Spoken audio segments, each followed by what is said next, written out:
Hey everyone, J-Rod Plays here, and finally we have a good TWID and good news. And I want to start out with some of the most important stuff. I'm not going to cover the whole TWID, just a couple of things that I've touched on in my videos and things that stood out to me. And it's not all perfect, but at least we have some positive news finally, and kind of shakes things up a little bit as far as especially the raid race, and that's what I want to talk about first. So if you were there watching it with me live and you got to the point where you were watching Snazzy Rock's team through the perspective of Haminator, who I've never heard before. I've only ever heard of Snazzy and seen Snazzy's videos when he was doing some of the solo raid stuff, so I was aware of him and I didn't really have an opinion on him either way. He was fine to me up until this point, up until the raid.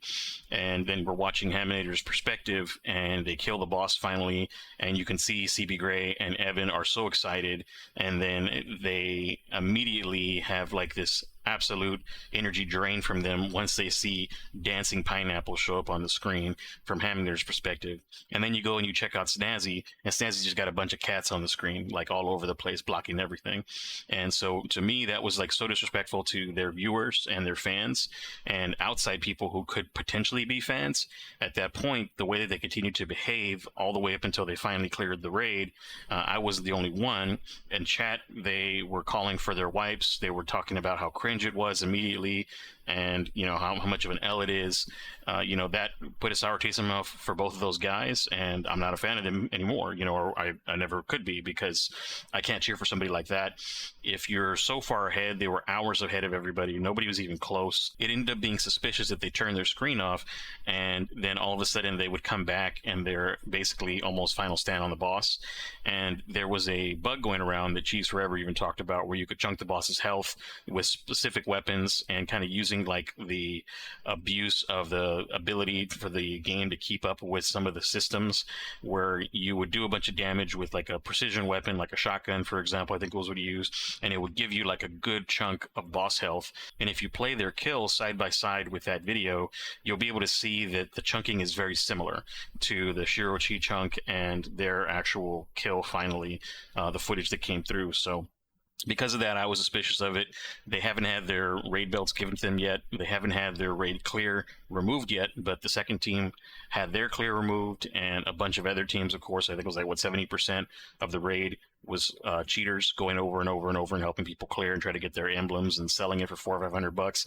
That whole debacle was just completely ridiculous. And if you don't remember, let me show you really quickly what that looked like from CB and Evan. Guns popped again. We also have a T-Crash popped. Here we go. Thunderlord's back out. He might be able to squeeze one more super, Maybe. Evan. That would be interesting if we could get one more Wells out, so even more orbs, Evan. Okay. We might actually see one more Thunder Crash. I think they might have it. This could possibly down to the wire. This could be world's first. 3 boss, baby. Come on. Come on. T-Crash. Wait, he needs super.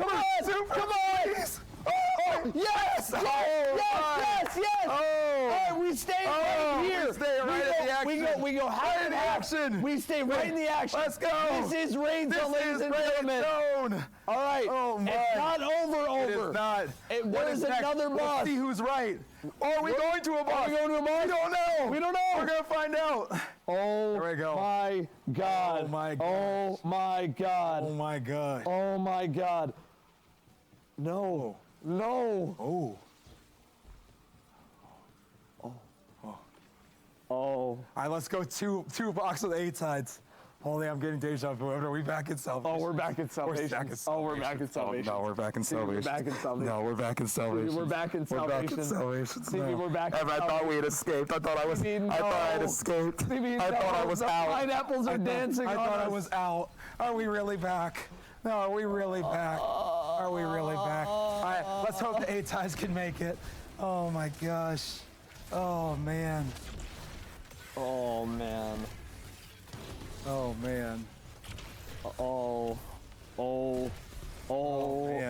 my God. Oh my God. And so again, you can see all of the energy drain from them. They're like, oh my God, it's Salvation's Edge again. And then they're even forced later on to play like a little clip that Snazzy, I think, uploaded so that you could actually see the boss spawning.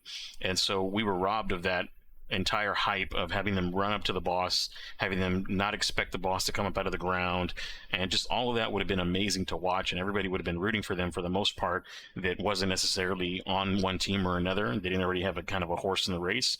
And again, their behavior and the way that they handled things was just so ridiculous and thoughtless and selfish, again, because you're doing this raid race for exposure, like guys like Sweatcicle have their whole careers made from it. And for somebody like that to then do something like this is like the opposite. Like, I believe it probably crushed their careers more than helped their careers going forward.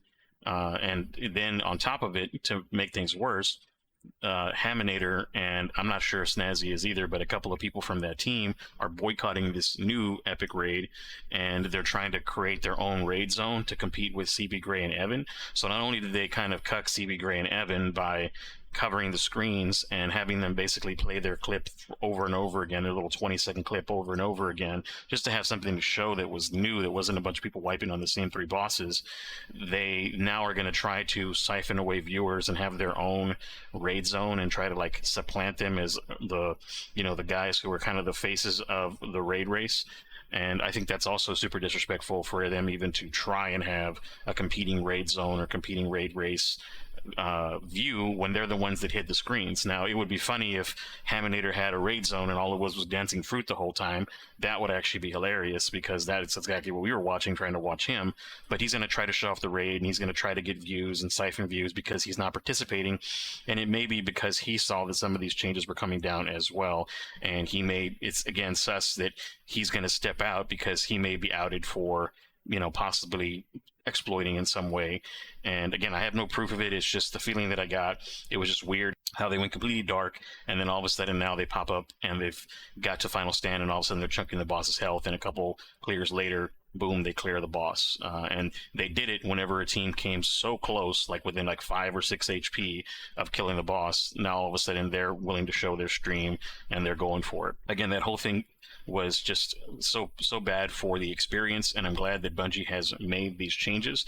And just to review these changes, just in case again everybody doesn't know, and the reason why I titled the video that I swear Bungie's like reading my comments or reading my feedback, because this is literally almost word for word the exact feedback that I gave Bungie, that I sent to DMG, and that I was like on X and YouTube comments, trying to make sure that people saw that this is how you can fix the raid race and also how you can cut down on cheaters. And sure enough, they did almost line for line, and they added something that I didn't even think of. So, for example, streaming is required, but only one member of the 6 fire teams has to stream.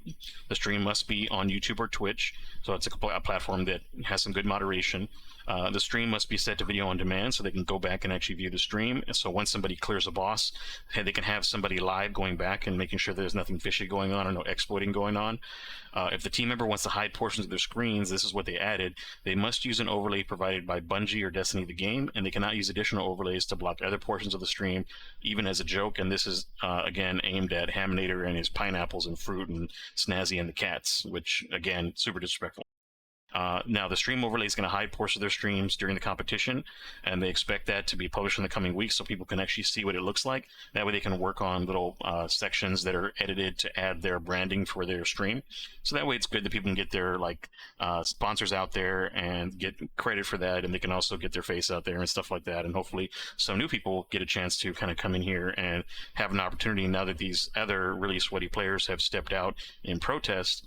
Initially, again, I wasn't going to watch this race at all because of how much of a joke it became. But with these changes, I'm really excited to see finally a proper raid race where everybody that's in there is going to have to sign up ahead of time. And they're going to actually, and it says here, like, we'll have a submission form ready in next week's TWID to share your streaming info and plan to participate in the race.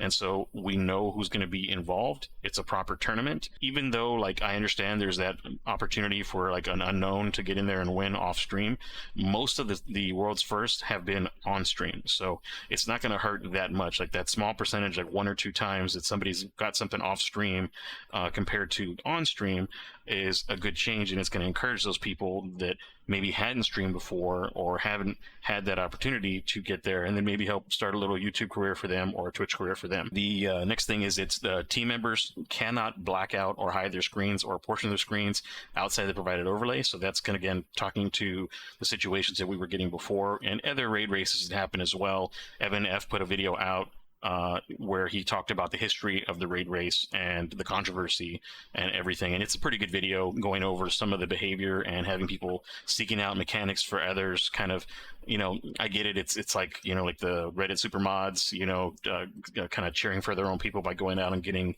data for somebody else and then coming and dropping it in their chat. It's going to happen.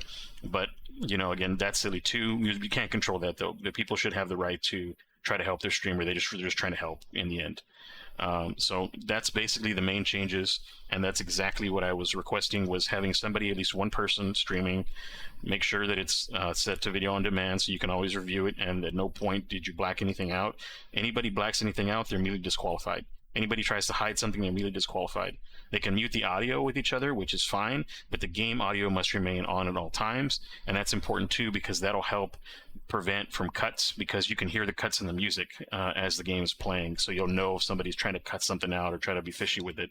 And so that's another strong thing, is having the audio on at all times, even though you're muting your Discord from the main stream, which is fine, because you can just go into Streamlabs, or you can go into a couple of different streaming platforms like OBS, and you can separate out your audio lines. And lastly, another big winner in this, I want to say, is Salted Greppo.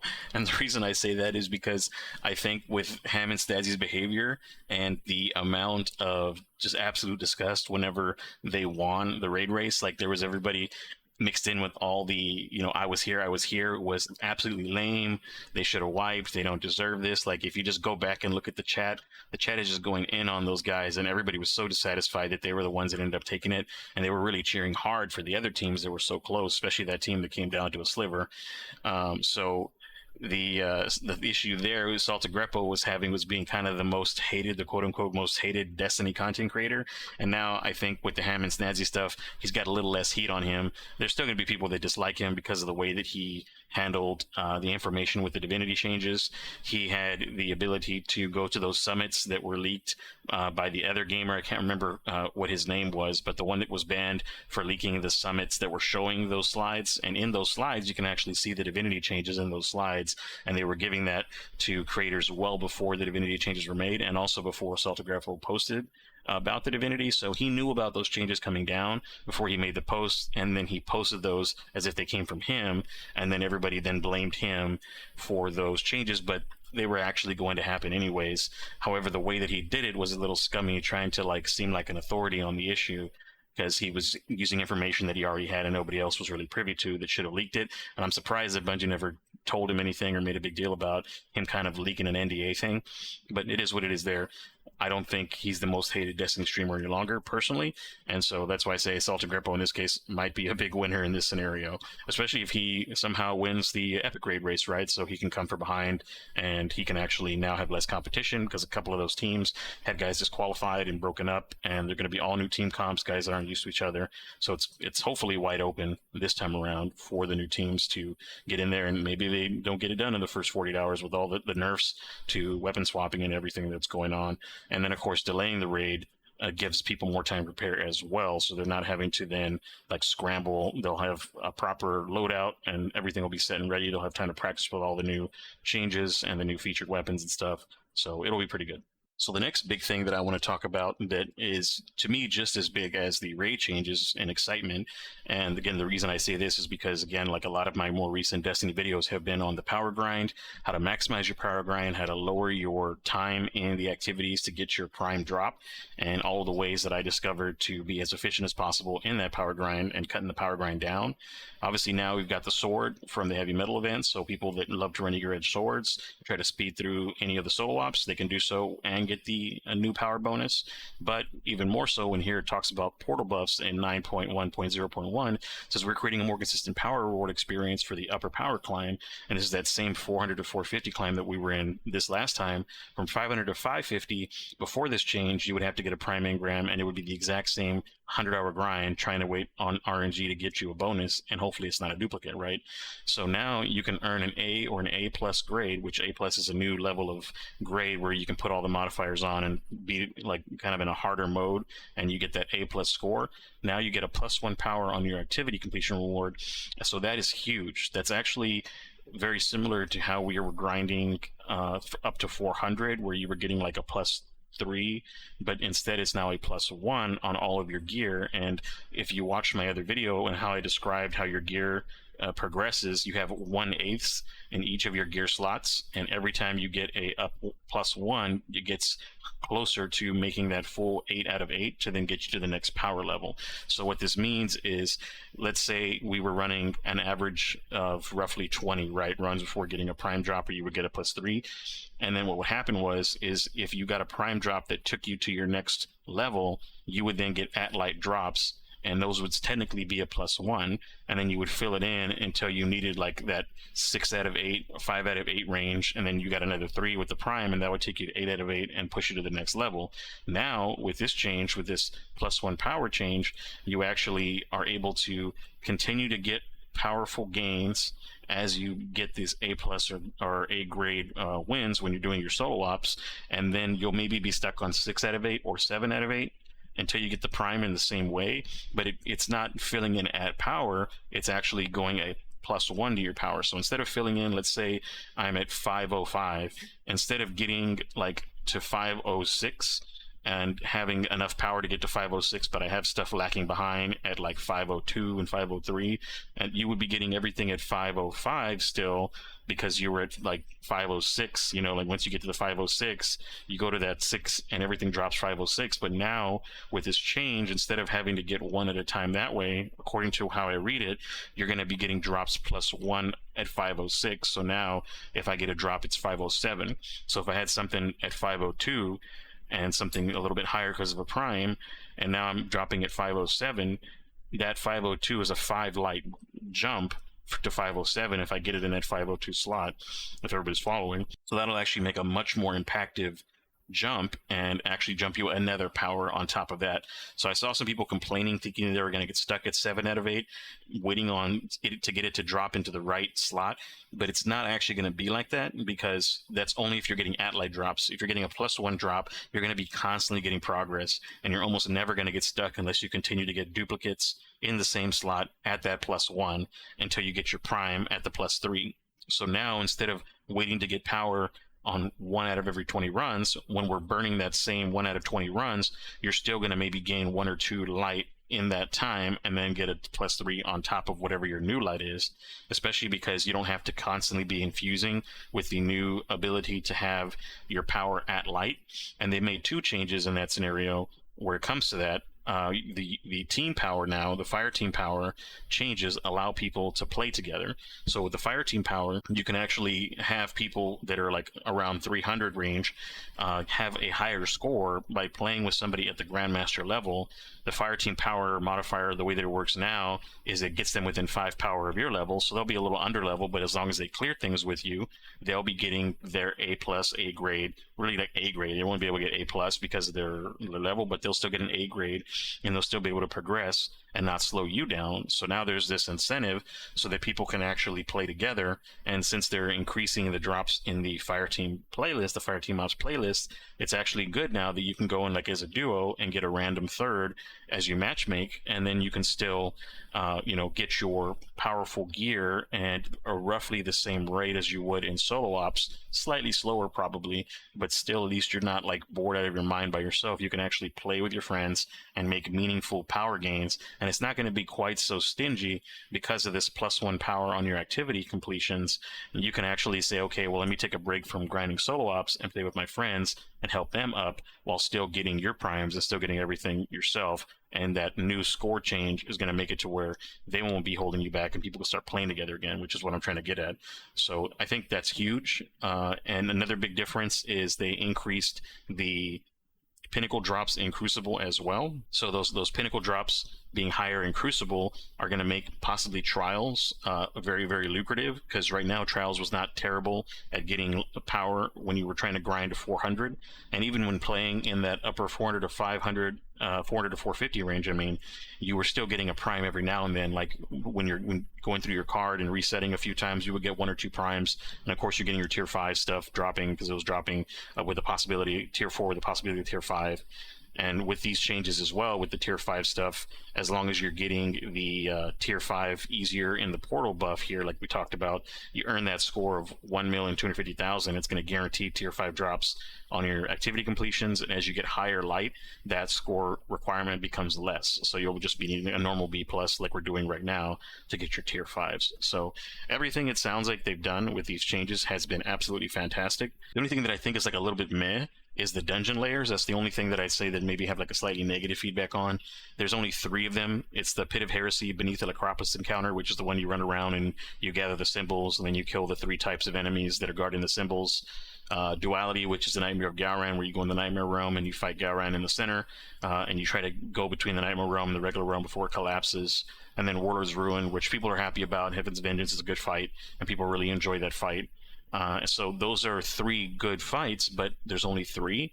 With all the dungeon encounters that you have, all the things you can bring back, all the things that are already still in the game, you're only going to be releasing 3 things with upgraded loot drops that are not even necessarily going to be tied to that encounter. It's not like we're going to be getting tier 5 duality loot. It's just going to be like a Bushido set, for example, and whatever else, tech set, whatever else is in there in the sets for the Pinnacle Ops playlist, right? So I don't get how they're going to just have these 3 for the next 3 months until December, and those 3 dungeon layers are going to hold us over. It would be cool if they maybe had like a set that every few weeks they would release a new set, if they would just continue to work on them, even if they were a little buggy. Like, it's just nice to have something extra to play.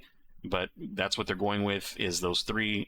Those are weird encounters to me too, for them to be choosing those 3 encounters. Maybe I get it because of the length of the encounters and the amount of time that you sink into them. Maybe it's like their player engagement mind trying to pick encounters that take a little bit longer, that are a little harder to cheese and run through, especially because the mechanics require you to do certain things. So you can only go so fast in some of these, but it is what it is. It's still great changes. I would say that still doesn't sour my taste on these things, and the featured gear changes as well.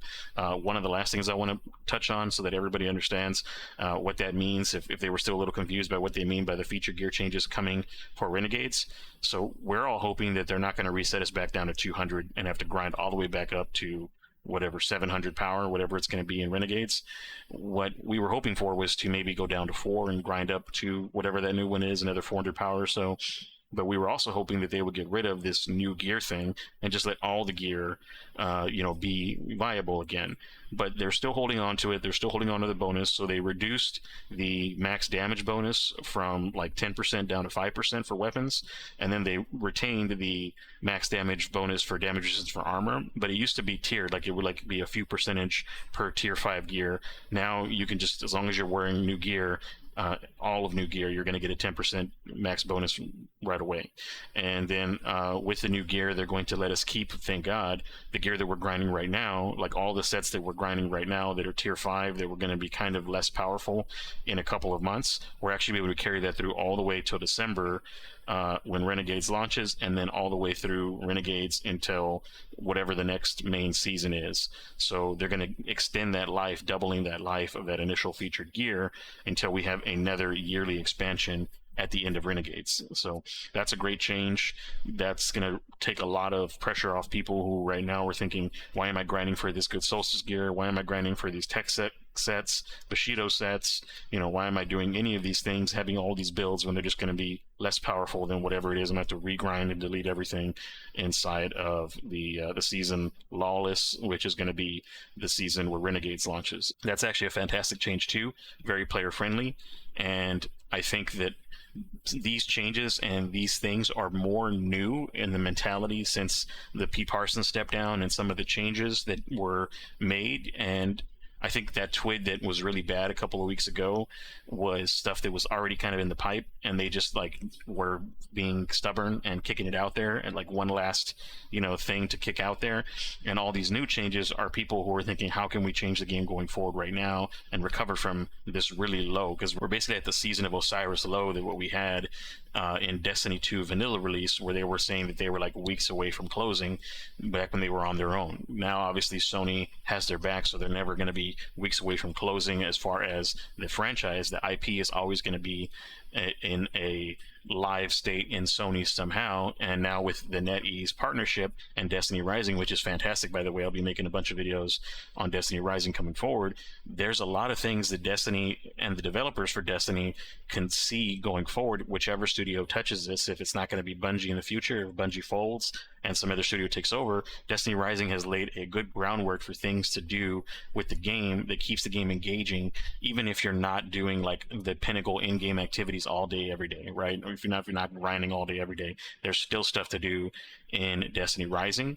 And yes, it's limited because it's a gacha game, but even with all those limitations in Destiny Rising, the game still feels way more fulfilling and rewarding than Destiny 2, and the game actually feels like a Destiny 1.5. It feels more like Destiny 1's universe than Destiny 2's universe, and that's a good positive thing. That means it's like a nice little substitute or a supplement for when Destiny's a little bit slow. You can always go back and forth between the two games, and it's one of those games where you just log in, get your login rewards, play a couple minutes, do your little stuff, maintain your character, and then boom, you can go back to Destiny 2 and have the play the better experience as far as gameplay experience.